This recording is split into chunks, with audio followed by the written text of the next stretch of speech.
सज सवर के मीराबाई जैसे ही दूधा जी के सामने गई, दूधा जी तो रो पड़े मीराबाई को देख के, इतनी प्यारी, इतनी सुंदर लगी। मीराबाई आज अपना 16 श्रृंगार करके पूरे नगर में घूम रही हैं, सारी तैयारियां कर रही हैं।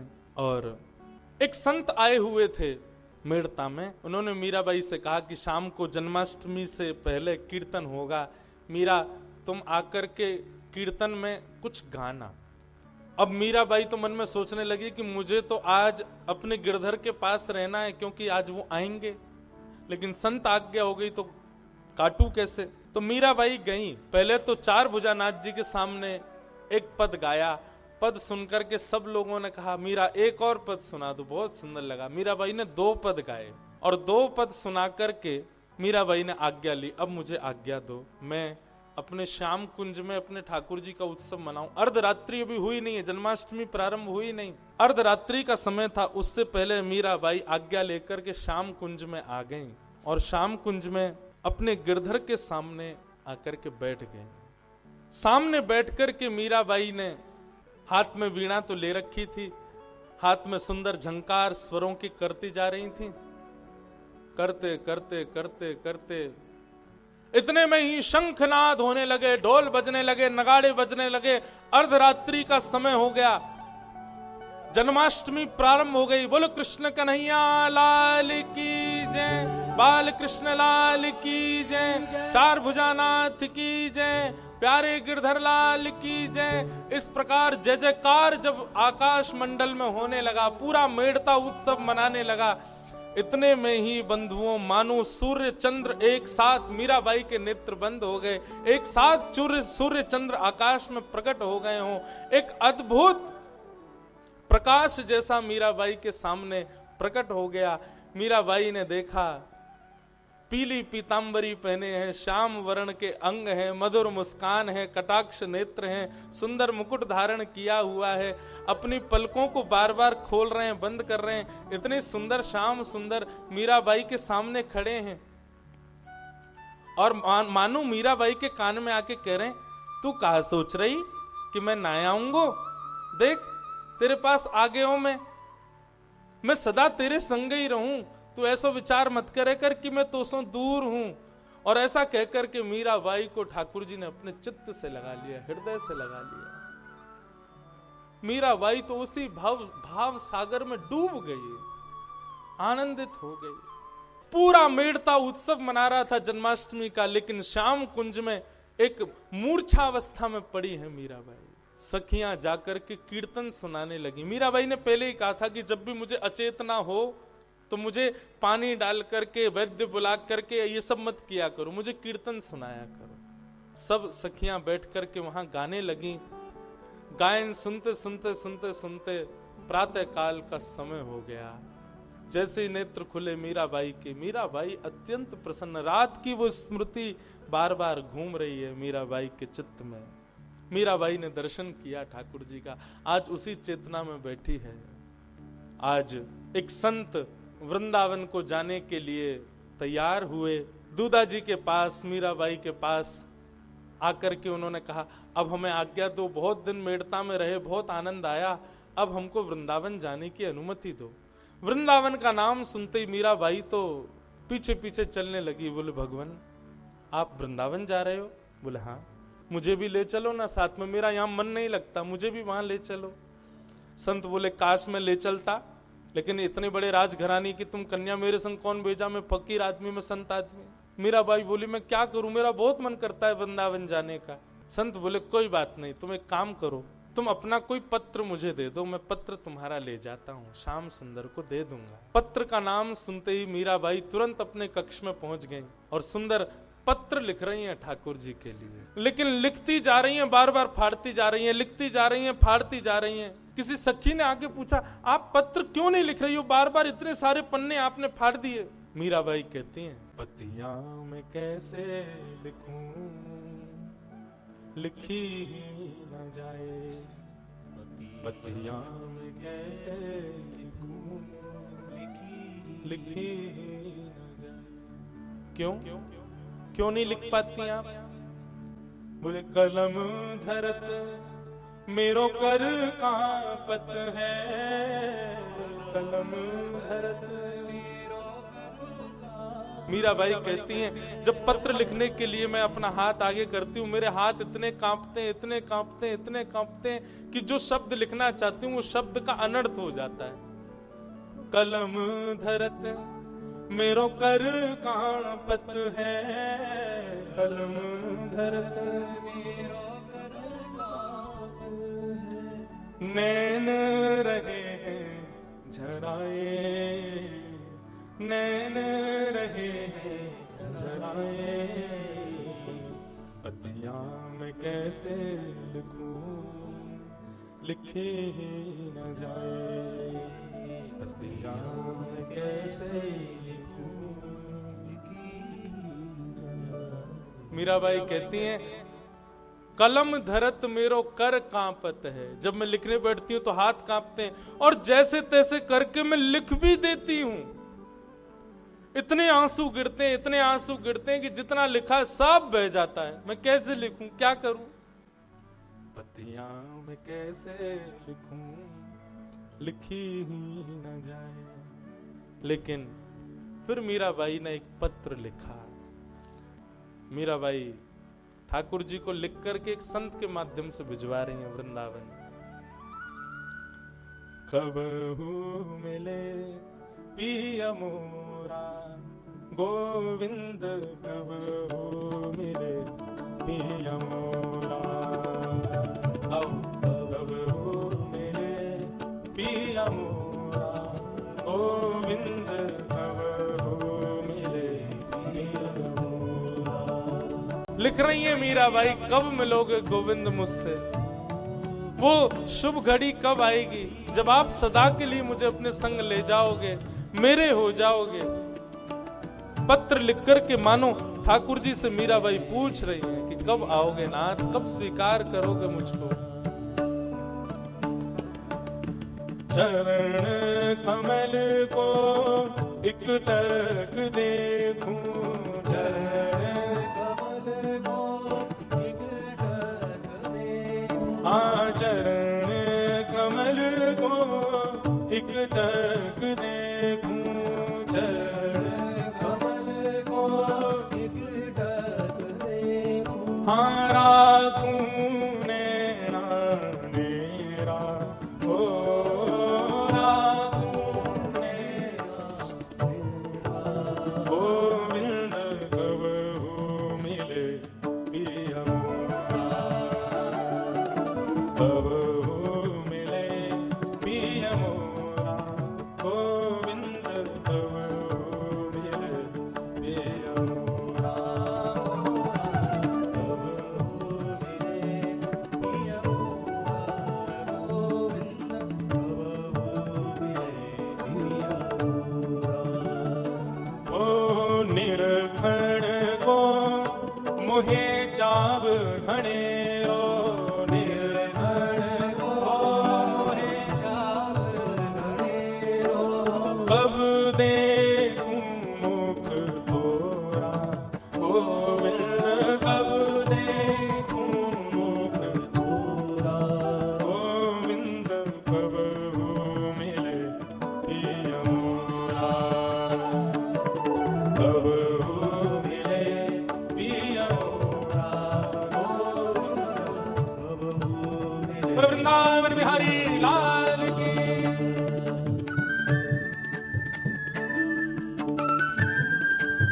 मीराबाई पत्र लिख रही हैं ठाकुर।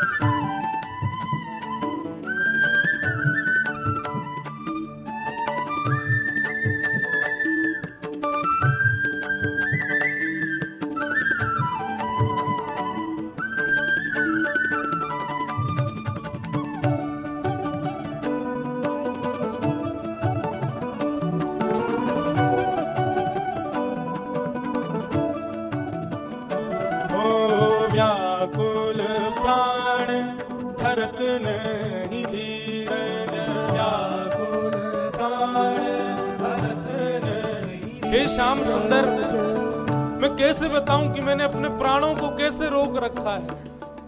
आपके विरह में ये हमेशा निकलने को आते रोते हैं, पर मैं केवल इनको बैठा के रखती हूँ, रोक करके रखती हूँ। व्याकुल प्राण धरत नहीं धीरज,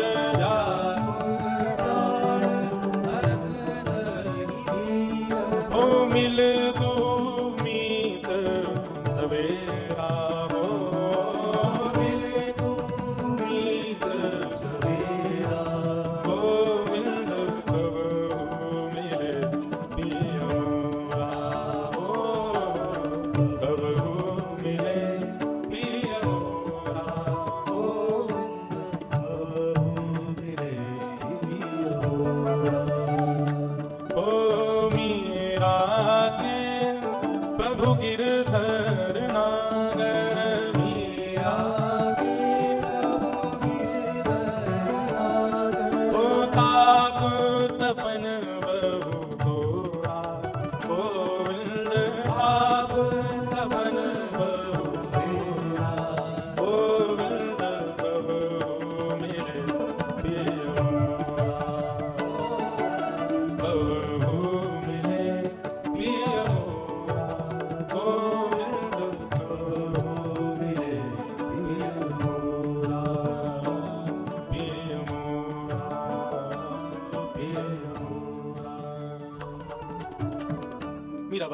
मीराबाई ने पत्र लिखा और लिख करके संत के हाथों वृंदावन पहुंचाया।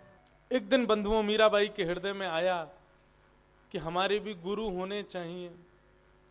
दूदाजी से जाकर के कहा, दूदाजी, दादाजी, शास्त्र कहते हैं कि गुरु का जीवन में होना बहुत जरूरी है। ये भी कहीं कथा में सुन लिया था कि गुरु बिन ठाकुर जी प्राप्त नहीं होते, तो अब गुरु बनाने हैं। दूदाजी ने कहा, तुम्हारे गुरु हैं तो सही, जिनसे तुमने अध्ययन शिक्षा। बोले, वे तो मेरे शिक्षा गुरु हैं, पर मेरे दीक्षा गुरु कौन? दूदाजी कोई उत्तर नहीं दे पाए। तो आज मीराबाई ने मन में विचार किया कि कल गुरु पूर्णिमा है, कल कोई भी संत यदि हमारे मेड़ता में आएंगे तो मैं उनको अपना गुरु मान लूंगी। मैं मान लूंगी कि गिरधर ने उनको मेरे लिए भेजा है। रात्रि में ठाकुर जी से प्रणाम करते हुए सोई हैं कि कल मेरे गुरु पधारेंगे, गुरु पूर्णिमा है। रात्रि में ठाकुर जी का एक मंगल कथा का दर्शन मीराबाई को अपने स्वप्न में हुआ, जब पांडवों की सभा में अग्र पूजा भगवान श्री कृष्ण की हुई। अग्र पूजा में ठाकुर जी का नाम प्रस्तावित किया और समस्त पांडवों ने ठाकुर जी की अग्र पूजा की। कृष्णम वंदे जगत गुरुम, कृष्ण पूरे विश्व के जगत गुरु हैं, ऐसा भाव मीराबाई को सुनाई दिया अपने स्वप्न में। प्रातःकाल उठकर के मीराबाई अपने गुरदल लाल की बलैयां लेने लगी। बोले कि सब जगह नाम रोशन करो आप। ऐसे ही मैंने रात्रि में देखा, आपने पांडवों के यहाँ इतने बड़े बड़े राजाओं के आगे अग्र पूजा आपकी हुई, मेरे गिरधर की हुई। आज गुरु पूर्णिमा है, आप पूरे विश्व के गुरु हो, पर मेरे तो पति हो ना, मेरे गुरु तो कोई और है। आज जो आएंगे मेड़ता वो मेरे गुरु। और उसी दिन बंधुओं परम भक्त श्री रैदास जी का आगमन सहजी मेड़ता में हुआ। श्री रैदास जी के आते ही मीराबाई ने उनको अपने गुरु रूप में स्वीकार किया। रैदास जी ने मीराबाई को प्रणाम स्वीकार किया। दूदाजी ने खूब स्वागत किया। मीराबाई के कुछ भाव सुनकर के रैदास जी बड़े प्रसन्न हुए। बोले, बेटी तुम्हारे गुरु कौन? तब मीराबाई ने अपने मन का भाव बताया। बोले कि भगवान, मैंने रात्रि में विचार किया था, आज गुरु पूर्णिमा है, जो मेड़ता पधारेंगे वही मेरे गुरु होंगे। आप पधारे, मैं आपको अपना गुरु रूप में स्वीकार करती हूं। रैदास जी बड़े प्रसन्न हो गए और रैदास जी ने मीराबाई को एक माला पहनाई, एक तारा मीराबाई को प्रदान किया। मीराबाई को जैसे ही वो एक तारा दिया, मीराबाई ने बड़ी प्रसन्न हो गई। गुरुदेव से कहा, भगवान एक बार इसको प्रसाद कर दीजिए। और रैदास जी ने उस एक तार पर एक पद गाया, जिस पद को सुनकर मीराबाई खूब नाची। प्रभु जी तुम चंदन हम पानी, प्रभु जी तुम चंदन हम पानी, जाके अंग अंग बास समा। मीराबाई ने ये जब पद सुना अपने गुरुदेव के मुख से, श्री रैदास जी ने जब ये पद सुनाया, मीराबाई बड़ी प्रसन्न हो गई और पद गा करके रैदास जी ने वो एक तारा मीराबाई को प्रदान कर दिया। अब तो मीराबाई को भगवत प्राप्ति का और बढ़िया साधन मिल गया, गुरु मंत्र के रूप में वो एक तारा ही मिल गया। उसी पे अब तो पूरे दिन गिरधर के गुणगान गाती रहती है मीराबाई। ऐसा सुंदर गुरु प्रणालिका का भाव आया। बंधुओं, विवाह का प्रस्ताव मीराबाई की जो बुआ जी थी उन्होंने जाकर के मेवाड़ में बात की और बात करके मीराबाई के थोड़े बहुत गुण बताए। गुण सुनकर के मेवाड़ के राजघराने में सब लोगों ने मीराबाई को स्वीकार कर लिया। मेड़ता में बता दिया, बोले कि मेवाड़ के राजा वे सब तो स्वीकार कर रहे हैं कि हमको मीराबाई प्रिय है। अभी गुण सुन के ही इतने आनंदित हो गए, देख करके तो निश्चित आनंदित हो जाएंगे। हमारी मीरा बहुत सुंदर है, इससे अच्छा क्या होगा कि मेड़ता छोटा सा प्रांत है मेड़ता, और मेवाड़ तो बहुत बड़ा राजघराना है, मेवाड़ तो बहुत प्रसिद्ध राजघराना है। वहां ब्याह करना ये मेड़ता के लोगों के लिए गौरव की बात थी। वे तो इसी बात से चिंतित थे कि वो हमारे घर की बेटी स्वीकार करेंगे भी कि नहीं। लेकिन जब बुआ ने आकर के बताया कि हमारे भतीजे भोजराज के लिए मैंने जब प्रस्ताव रखा तो मीरा के भाव से सब लोग प्रसन्न हैं और सब इसको स्वीकार कर चुके हैं। मीराबाई को जब ये बात पता चली तो मीराबाई बड़ी दुखी हुई। हर कुछ दिनों में ऐसा ब्याह का प्रस्ताव आता कि मीराबाई बड़ी दुखी हो जाती। परंतु यहां मेड़ता के लोग तब तक मीराबाई का ब्याह नहीं कर सकते थे जब तक राजा दूधाजी बैठे, क्योंकि उन्होंने कह दिया था जब तक मैं हूं तब तक ब्याह नहीं होगा। परंतु हमारे ठाकुर जी को सब सीधा सीधा चल रहा हो तो अच्छा नहीं लगता ना, कुछ ना कुछ टेढ़ा तो करते ही हैं। और यहां ब्याह का प्रस्ताव आया और इतने में ही दूधाजी बीमार हो गए। आज सुबह मीराबाई उठ करके गई, देखा दादाजी बीमार हो गए। मीराबाई को देख करके पद सुनने लगे, मीराबाई पद सुनाने लगी, खूब भाव से श्रवण किया। अपनी अंत की कुछ इच्छाएं उन्होंने व्यक्त की। परिवार के सब लोग बोले आप ऐसा क्यों बोलते हैं? बोले नहीं, मुझे पता है मेरा अंतिम क्षण आ गया है। मीराबाई को तो अत्यंत कष्ट हो रहा है। बोले क्यों? एक तो मेरे प्रथम गुरु मेरे दादाजी हैं, यही चले जाएंगे, और दूसरा कष्ट ये कि इनके जाते ही मेरे परिवार के लोग मानेंगे नहीं। दूधाजी ने अपनी अंतिम इच्छा व्यक्त की और उसमें भाव रखा कि हम किसी संत का दर्शन करते हुए प्राण त्यागना चाहते हैं। और तभी एक संत दक्षिण भारत से भ्रमण करते हुए आए और आकर के उन्होंने दूधाजी को दर्शन दिया। एक माला संग लेकर के आए थे, दूधाजी को स्पर्श करा के मीराबाई को प्रदान कर दी। दूधाजी ने कहा मीरा कोई पद सुनाओ। मीराबाई दादाजी को पद सुनाने लगी। सुनते सुनते सुनते सुनते अचेत अवस्था में पहुंच गए। रात भर कृष्ण का चिंतन करते रहे और ब्रह्म मुहूर्त होते ही, प्रातःकाल स्थिति होते ही वीर शिरोमणि परम भक्त संत भक्तिमती मीराबाई के दादाजी राव दूधाजी के प्राण निकल गए। चार भुजा नाथ और गिरधर गोपाल ये शब्द बोलते हुए दूधाजी ने अपने प्राणों का त्याग किया। बहुत रोई मीराबाई, पूरा मेड़ता शोक में डूब गया। धीरे धीरे सब लोग उस शोक से बाहर आने लगे। मीराबाई के ब्याह की खुलकर के चर्चा होने लगी। सब लोग चिंता व्यक्त करने लगे, बोले भैया ऐसे संबंध बार बार नहीं आते हैं। हम मेड़ता के लोगों पर बहुत बड़ी कृपा जानो कि मेवाड़ के राजा हमारी बेटी स्वीकार करना चाहते। मीराबाई अपने लाल जी के सामने बैठ जाती और बैठ करके कहती, आपको शोभा लगता है कि मेरा आपसे ब्याह हो गया और ब्याह हुई एक नारी का दूसरी जगह ब्याह हुआ जा रहा है? अरे संसार के किसी पति से मेरा ब्याह हुआ होता और उस समय मेरा कहीं और ब्याह किया जा रहा होता तो मेरा पति लड़ जाता सबसे, सबको देख लेता। आप चुपचाप बैठे रहो ऐसे ही। अरे आप मेरे हो, मैं आपकी हूं, इसको बताने के लिए आपको आना पड़ेगा। आप समझते क्यों नहीं हो बात को? मीराबाई खूब रुदन करती हैं, ठाकुर जी से कहती हैं भगवान आओ ना, आकर के मुझे स्वीकार करो। एक दिन भोजराज मेवाड़ के राजा अपनी भुआ को लेने के लिए स्वयं आए। भोजराज मेड़ता आए, पूरे नगर को सजाया गया। मीराबाई वही कोयला घिस करके काली बना करके मुंह पे लगा के घूम रही थी। मां कहती अरे थोड़ी सज संवर के रहे, थोड़ी संभल के रहे। बोले मैं तो हमेशा ऐसी रहती हूं, अब क्यों सजूं? क्योंकि मीराबाई को पता था कि भोजराज आने वाले हैं, तो जबरदस्ती ऐसे बन के रहती कि मेरा रूप आदि देख के वो पहले ही मना करके चले जाएंगे यहां से। भोजराज आए, पूरे नगर को सजाया गया। मीराबाई के बड़ी मां के पुत्र भोजराज को पूरे नगर में घुमा रहे थे, और सबने पहले संकेत कहा था, बोले घुमाते घुमाते इनको श्याम कुंज की ओर ले जाना, मीरा को देख लेंगे। भोजराज पूरे महल में भ्रमण करते करते जैसे श्याम कुंज की ओर गए, मधुर स्वर कान में पड़ रहा था। भोजराज ने पूछा, ये स्वर कहां से आ रहा है? बोले हमारी बड़ी जीजी मीराबाई गा रही हैं। भोजराज आकृष्ट होते हुए चले गए वहीं, और श्याम कुंज के द्वार पर खड़े होकर के सुनने लगे भक्तिमती मीरा के स्वर को। नेत्र बंद हो गए, रोम रोम प्रफुल्लित हो गया। अत्यंत सुंदर चंदन की सुगंधी श्याम कुंज से आ रही थी, पर उस चंदन की सुगंधी को भी फीका कर रहा है मीराबाई का स्वर, जो भोजराज के कानों में जाकर के उनको आनंदित कर रहा है। सुनते सुनते सुनते मानो देहाभिमान शून्य हो गए। जैसी स्थिति मीराबाई की हो जाती वैसी भोजराज जी की होगी, अचेत हो गए।